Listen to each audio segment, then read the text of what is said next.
Assalamualaikum warahmatullahi wabarakatuh. Pada kesempatan kali ini kita akan melanjutkan latihan soal UP UKM PPG IPS terpadu. Ini adalah video yang selanjutnya. Bagi teman-teman yang belum tonton latihan-latihan soal sebelumnya, silahkan tonton. Ada banyak sekali soal-soal IPS terpadu yang sudah saya buat ya. Bagi yang baru bergabung, saya mohon bantuannya untuk klik subscribe, like, dan bantu share agar channel ini makin berkembang ke depannya. Amin. Amin ya robbal alamin.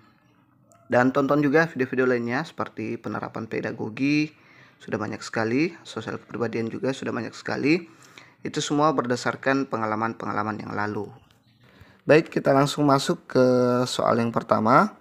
Jadi seperti biasa saya akan kasih waktu sekitar 5 detik untuk teman-teman jawab, kemudian kita bahas bersama atau jawab bersama ya.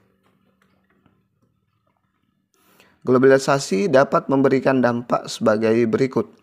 A. Indonesia menjadi terhalang dalam mendapatkan barang, jasa, maupun informasi yang diperlukan baik dalam negeri maupun dari mancanegara.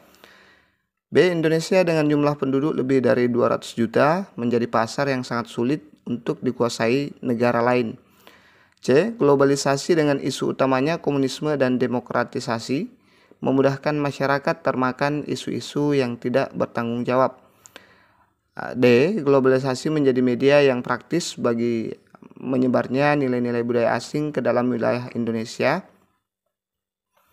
E. Globalisasi tidak menjadikan legitimasi untuk melakukan dominasi informasi oleh bangsa lain.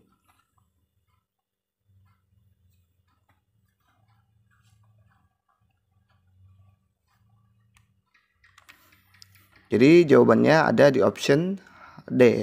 Globalisasi menjadi media yang praktis bagi menyebarnya nilai-nilai budaya asing ke dalam wilayah Indonesia. Kita lihat pembahasannya, kemajuan ilmu pengetahuan dan teknologi tidak bisa dipungkiri lagi, yang merupakan salah satu faktor yang dapat mendorong terjadinya globalisasi. Kita tahu bahwasanya dalam beberapa dekade belakangan ini terjadi perkembangan pesat dalam hal berkomunikasi sehingga seseorang akan dengan mudahnya berkomunikasi atau berhubungan dengan orang lain walaupun dengan jaraknya terbilang cukup jauh. Bagaimana soal yang pertama? Apakah benar teman-teman?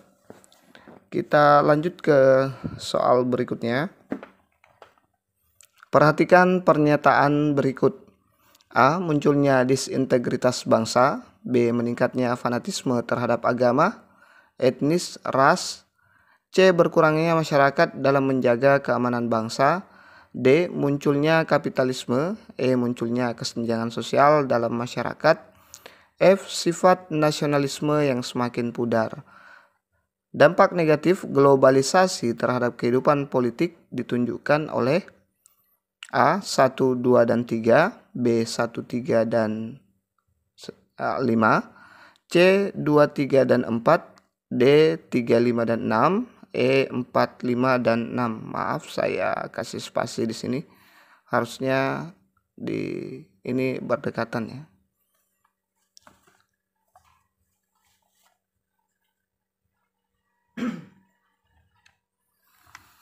Jadi jawabannya adalah 1, 2, dan 3. Ini dia pembahasannya. Dampak negatif globalisasi ekonomi. Yang poin pertama, munculnya hambatan dan tantangan pada perkembangan sektor industri di dalam negeri.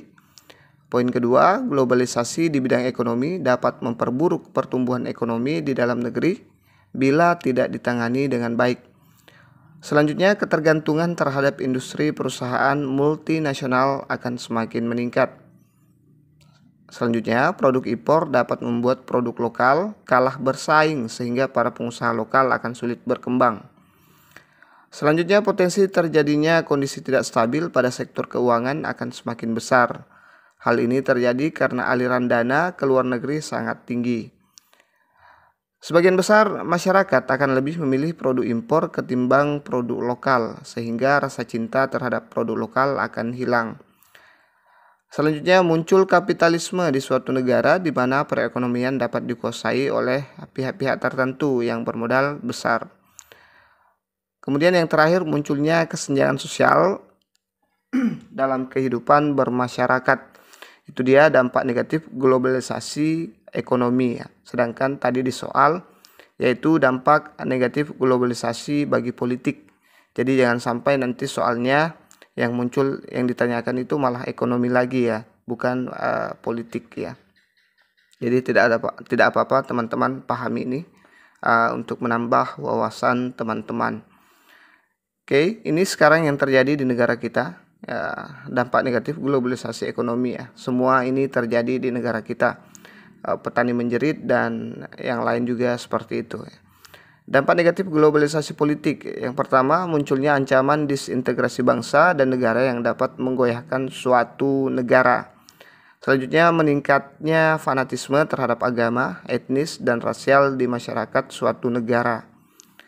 Kemudian munculnya berbagai nilai-nilai politik, baik itu individu, kelompok, diktator, mayoritas, atau tirani minoritas. Akan semakin banyak partai politik yang bermunculan di suatu negara. Nilai-nilai politik berdasarkan gotong royong, kekeluargaan, dan musyawarah mufakat akan semakin luntur. Selanjutnya adalah sebagian masyarakat akan mengambil dan menerapkan nilai-nilai politik luar negeri yang masuk ke dalam suatu negara. Kemudian masyarakat yang berbeda pandangan politik akan semakin berani melakukan demonstrasi dan seringkali mengabaikan ketertiban dan kepentingan umum. Yang terakhir, berkurangnya peran masyarakat dalam menjaga keamanan, ketertiban, dan kedaulatan negara. Ya, kita lihat 1, 2, dan 3 ya. Ini saya harusnya kasih 1, 2, 3, sampai 6 ya. Saya tidak menggunakan A, B, C, D ya. Ini 1, 2, dan 3. Ini munculnya disintegrasi bangsa, meningkatnya fanatisme terhadap agama, etnis, ras.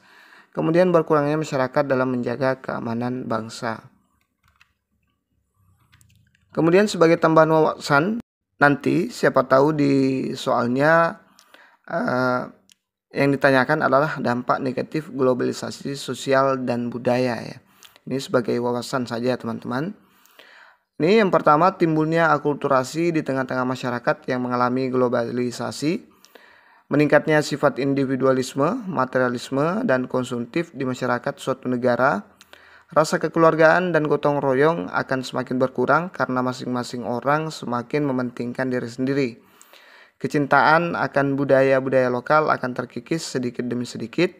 Rasa nasionalisme masyarakat akan semakin pudar dari hari ke hari. Sebagian masyarakat akan meniru budaya dan gaya hidup negara lain meskipun tidak sesuai dengan norma yang ada di masyarakat. Selanjutnya, nilai-nilai keagamaan akan semakin terkikis sedikit demi sedikit. Moral sebagian masyarakat akan rusak karena telah mengikuti budaya dan gaya hidup masyarakat di negara lain yang tidak sesuai dengan norma yang ada. Jadi itu dia dampak dari negatif globalisasi sosial dan budaya. Ada juga dampak negatif globalisasi politik dan ada juga dampak negatif globalisasi ekonomi ya. Jangan sampai nanti soalnya berubah, bukan dampak negatif globalisasi politik, bisa jadi globalisasi ekonomi atau globalisasi sosial dan budaya gitu teman-teman. Kita lanjut ke soal berikutnya. Perhatikan tabel di bawah ini. Jadi ada tabel ini, silakan teman-teman perhatikan, simak dulu. Ini ada harga jeruk, kemudian harga jumlah barang yang diminta, kemudian jumlah barang yang ditawarkan.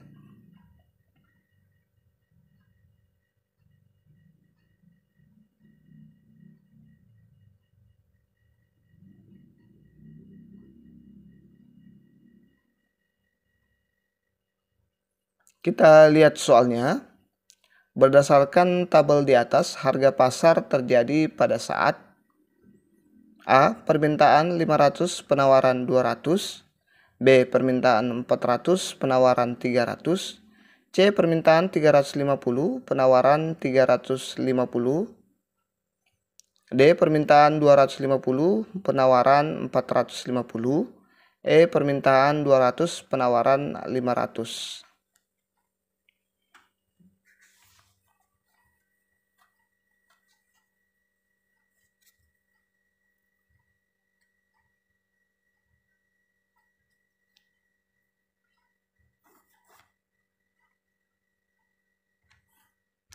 Ya, harga ini dia. Saya lupa apa tulis ya, opsi C ya. Jadi yang benar adalah opsi C. Permintaan 350, penawaran 350. Harga pasar terjadi pada saat permintaan 350 dan penawaran 350. Kita lihat pembahasannya.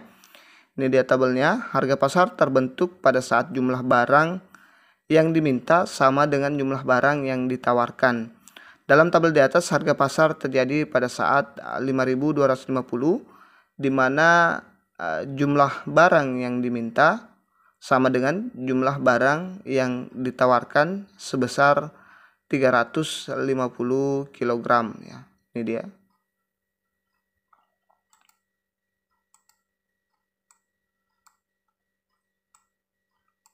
Ya, jadi jawaban yang tepat adalah opsi C ya.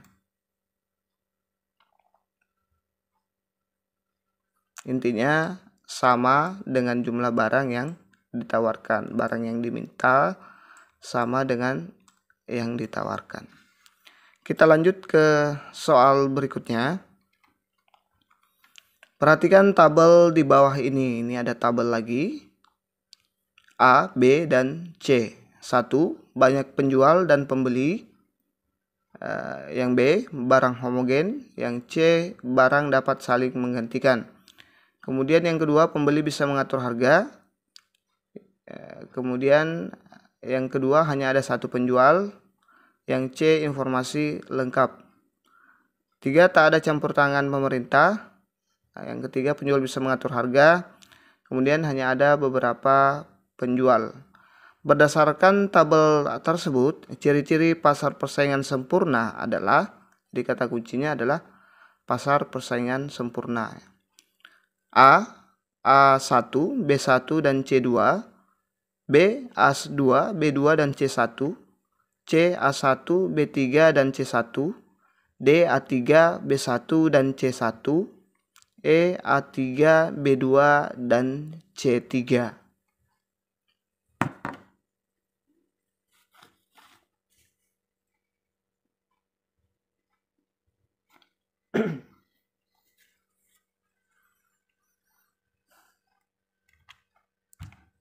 Jadi jawabannya adalah A1, B1, dan C1, C2 ya.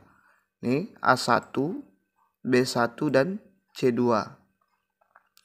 Nah, ciri-ciri pasar persaingan sempurna. Kita lihat A1 banyak penjual dan pembeli ya.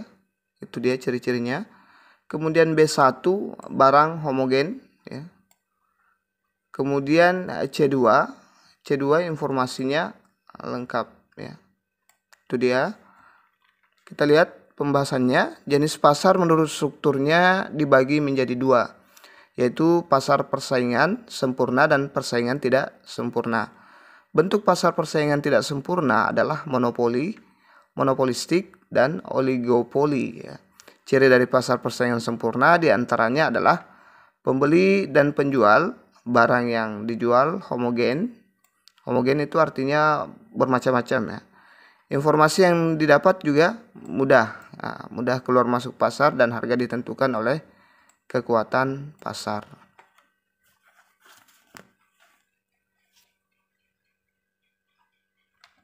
Kita lanjut ke soal berikutnya. Perhatikan pernyataan berikut. A. Kemacetan lalu lintas di perkotaan. B. Banyak munculnya pedagang kaki lima. C. Munculnya squatter area. D. Semakin meluasnya slums area. E. Meningkatkan kriminalitas. F. Meningkatkan pencemaran udara, air, dan tanah.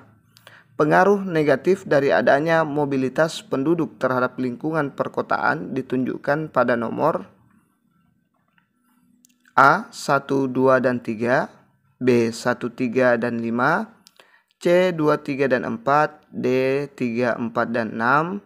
E. 4, 5, dan 6. Ini ya, saya lupa lagi menggunakan nomor ya teman-teman. Harusnya di sini nomor, tapi saya menggunakan abjad ya. Padahal di option itu nomor ya.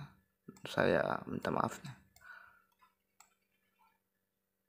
Oke, silakan teman-teman jawab dulu.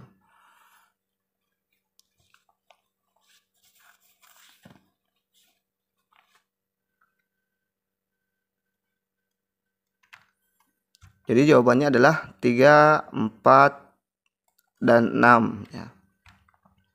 Ini munculnya squatter area.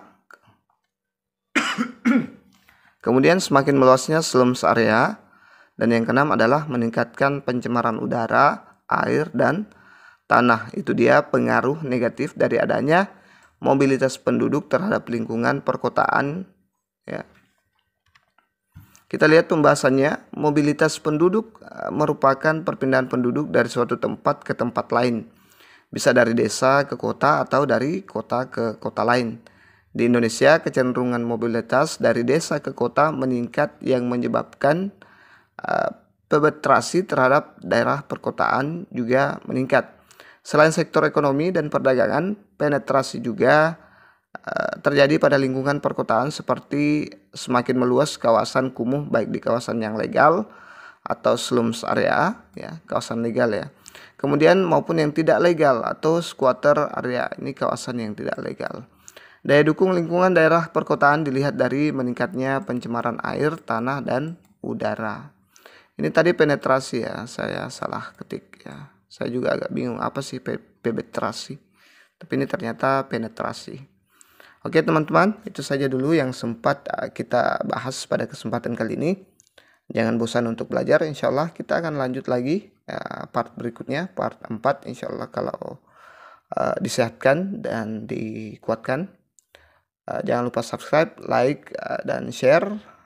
Terima kasih banyak sudah menonton. Wassalamualaikum warahmatullahi wabarakatuh.